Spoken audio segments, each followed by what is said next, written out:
another episode of my video blog. Today I am talking to Jessi over in Boston, and Jessi's going to introduce herself. My name's Jessi Haggerty. I'm a registered dietitian and personal trainer.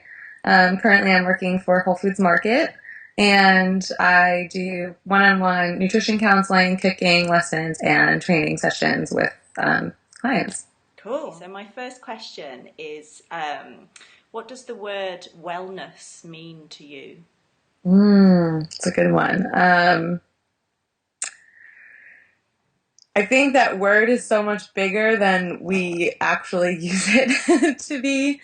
To me, when I work with people, I always talk about them reaching their wellness goals because we tend to split up wellness into diet and exercise and sleep and meditation. And it's really a combination of how well you can balance all of those things, which is really difficult. I think it's hard for people to be well. Yeah. Or for to be well sometimes. So I kind of have a series of questions I ask people to assess wellness, and it revolves around food, cooking, exercise, sleep, stress management. There's so many different points. So that's So pretty it's much. the whole picture. I Okay. guess the thing that came into my head as you were talking then was that for me personally, so I think about all those things: meditation, exercise, sleep, food, and I can get quite stressed out thinking about all of them. Yeah, of course. So what do you kind of recommend when people come to you with that kind of worry? I have a little bit of a method for people when I help them break that down. So after we go through a series of questions of asking them about how they kind of deal with all of these things and what their barriers are, we try and pick one or two things to just really start focusing on. And I always say, like, start with the lowest hanging fruit. So don't try and pick something that's going to take you months and years to achieve. Like, try and pick something that you can start doing today. Wow. I actually worked with someone yesterday where she has a treadmill in her house. She has a gym membership, and she lives in California, so the weather is usually pretty nice. And her biggest thing was exercising. So the one goal we just left her with was just walk 30 minutes every day. Oh wow. And, it's something that she can achieve, and it's something that she has, three really amazing resources to get started with. Mm-hmm. So, she had a long list of things she wanted to work on, but I think just starting with one is really important. So it's kind of finding the most accessible thing to start off with. Exactly. Wow. Yeah, I need to take note of that. Cool. So next question. I think for lots of people, exercise and healthy eating can feel a bit like a chore. hmm What are your thoughts on that when people kind of just see it as more negative? Yeah. I think I think it ends up being a chore when you try and follow someone else's plan. So that's something that I kind of use a lot in my website and in my blogs is that there's so many magazines and articles about, different diet plans or exercise plans that you can follow, but they're not really designed for you. They Mm, might be designed for someone else. And that's where I think it starts to feel like a chore, and it starts to feel, um, you start to get disengaged from it because you're following something that, someone gave you and they don't even know you. They don't know anything yeah. about you. So I think that, the best way is to really think about one, what your goals are, but then also why. Yeah. Because a lot of times people will say, oh, I want to start running every single day. And then you ask them why, and they're like, well, I read it in a magazine, or something like that. So I think really thinking about what you want to do, why, and having a really good reason for it Yeah. will actually help you stick to moving forward with it. So basically, the first thing is about finding out your why, finding out hmm your values and why it's important to you, and then Yeah, you can create a good plan. exactly. So I guess that leads on to my next question. How do you think that exercise can be part of like a journey towards self-love, towards being kind to yourself? Yeah. I think that one of the biggest ways is just taking note of kind of how, well, a couple of things. So one, taking note of how you're feeling after you're doing it, because, there are so many different types of exercises out there. And I think that the temptation is to like pick the hardest and most difficult one Right. and try and start doing that. And then you end up getting really sore and you don't want to go back, and it makes you dislike working out altogether. So first, picking something that you really love doing. For me, that's always been dance, and that kind of transition to into yoga. And for years I was joining gyms and different studios, and then I was spending like loads of money on gym memberships I wasn't using. Oh no. So now I just said, you know what, forget it, and I buy like a monthly yoga membership, and that's something I love, and it's something I use consistently. Um, and it's something that makes me feel really good when I'm done doing it. So that's, for me, that's kind of what I'm feeling, is that if you can love what you're doing, then that's going to create a little bit more love towards yourself, because then you're taking really good care of yourself. And it's the same thing. You're not doing what someone else is forcing you to do, or someone else's plan for you. You're kind of sticking to what's best for yourself because you really love doing it. Yeah. I think there's a tendency for lots of people, and myself included, to think that exercise has to be hard in order Yeah. to be fulfilling and to have an impact. Yeah. I, I, Yeah, it's true. And I mean, I know for a lot of people, it's really just making like the walking, for instance. Sometimes, I mean, that sometimes is the easiest thing for people to start doing more of, yeah. and they just never think that it's enough. It's always like they have to go join like a CrossFit gym or something. But just kind of increasing and taking little baby steps and knowing that, you're moving forward is, Yeah. I think, the best way to start. Yeah. It's just making me think about how lots of the time people feel like make life harder than it needs to be, and that kind of translates into exercise, doesn't it? Yeah, Sometimes definitely do. it can be simple. Life can be simple, and so can Yeah. exercise. What are your thoughts around kind of energy and energy drinks? Like, for example, I did a marathon a few years ago, and I trained for the marathon on quite a well-known energy drink in the UK, fizzy, full of caffeine, full of fake sugar. And that got me through the marathon, but I've become very aware that that's not actually all that good for my body in, Yeah. at a general level. So what are your thoughts on energy and exercise? Um, well, I think that, there's so many things that are marketed out there to people who exercise and work out, but it's funny because right now I've been working on writing a curriculum for a kids program that teaches kids how to ride bicycles. So one of the things that comes up there is when is water enough, and when are sports drinks necessary? And things like Gatorade or any other type of like sweetened electrolyte filled sports drinks are really only necessary if you're running a marathon or going for like a 60 or 70-mile bike ride.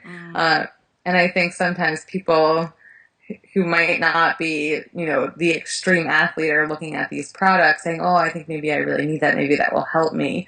Um, but it's really used to kind of replenish you after hours and hours and hours of exercising. And that's really only one or two times. It doesn't mean like you have to have stuff like that on a daily basis. Right. So Yeah. what do you advocate if I was going out for a 6 mile run? What would you encourage me to nourish my body with? So, one is making sure that you're very well hydrated. I Okay. think that's something that we tend to ignore and reach towards other stuff. Um, having a well balanced meal a couple hours prior, and that's again going to be different for everyone. I know some people who can have a bowl of oatmeal with some nuts and fruit on it before they run, and some people who like that would definitely just not work for. Right. So something simple like a banana or a piece of fruit might be helpful too. Um, but then after, I think one of my big things is after you work out, we tend to fill our bodies with excess amounts of protein and sugar to kind of refuel. But when we're exercising, we're actually putting our body in an inflamed state. We're actually causing inflammation in our body, Right. which is totally natural because your body needs to go through that process to repair your muscles um, and stuff like that. But really trying to find some more anti-inflammatory foods, and those foods are things like nuts and healthy fats. Um, Ginger and garlic are really great anti-inflammatory foods. Ah. Yeah, and fruits and vegetables, anything with those extra, like, really nutrient packed foods. So not to say that you shouldn't, like, replenish with, protein that can either come from plants or animal products or carbohydrates. And I would always recommend, like, a more unprocessed carbohydrate.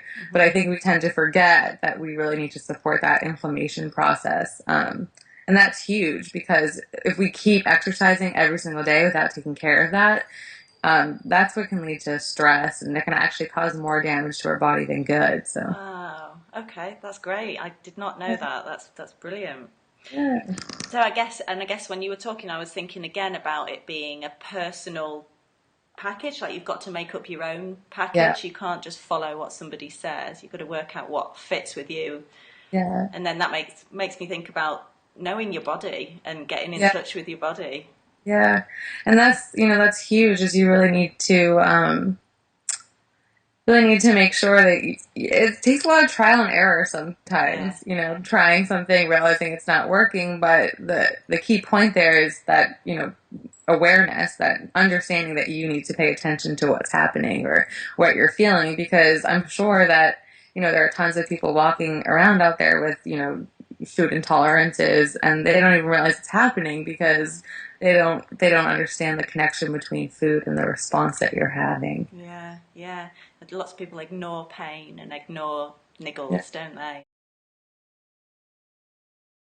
So one last question that I really want to ask you about is on your website, you say that you're here to prove that you don't need anything more than a well-stocked pantry and 150 square feet of living room space to live life to your fullest potential. That's awesome. Can you tell me more? Tell me more. I want to know how to do it. I have a very small apartment. Right. um, yeah, I think this kind of goes back to my gym membership comment. I think some people think, okay, once I get that gym membership, like, I'll start working out, and once I do this, I can, get this. But for me, like, the huge thing I always tell people is that being prepared is, like, probably the biggest barrier between um, where we are now and where we want to be. And that could mean so many different things. And, um, one of the things is um, making sure that you're adding all this stuff to your daily schedule.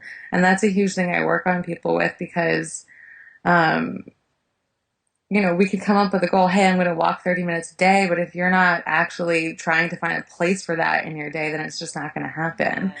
Yeah. Um, and so for me, saying that you have a well-stocked pantry, that's something, in terms of eating healthy, if you can come home and you know that you have food in your house, that you can make something healthy instead of getting home really hungry, ordering pizza, and Yeah. sitting on the couch for the rest of the night, which I'm sure happens. Yeah. Yeah. Yeah. Um, that's huge, just being prepared. And, and the small space, my living room is really small, but I can exercise in there. So Cool.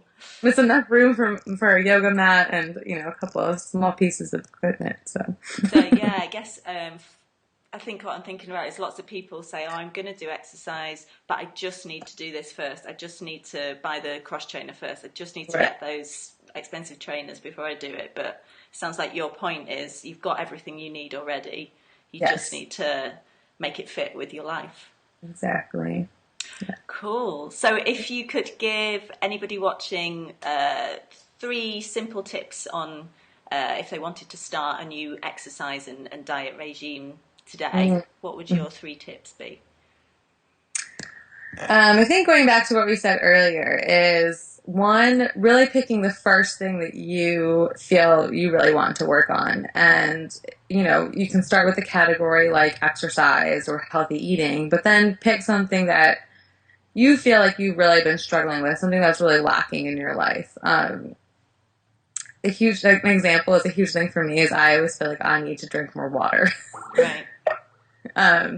So picking that goal and then doing the ask yourself why do I want to do this?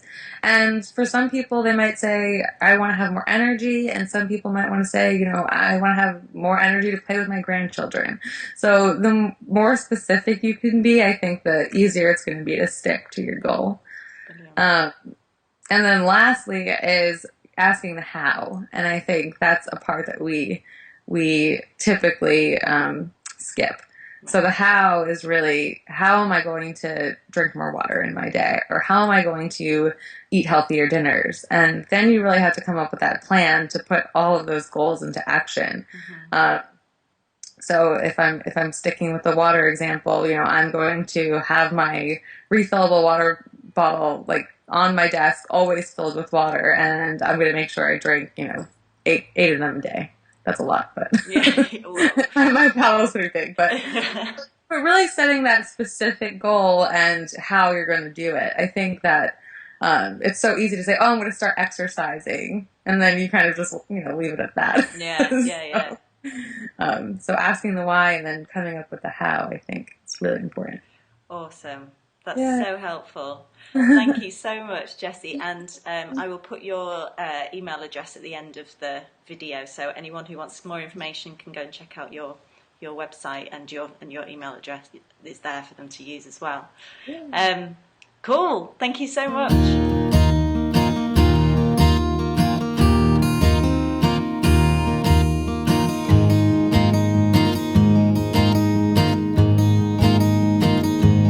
Missing in the dark.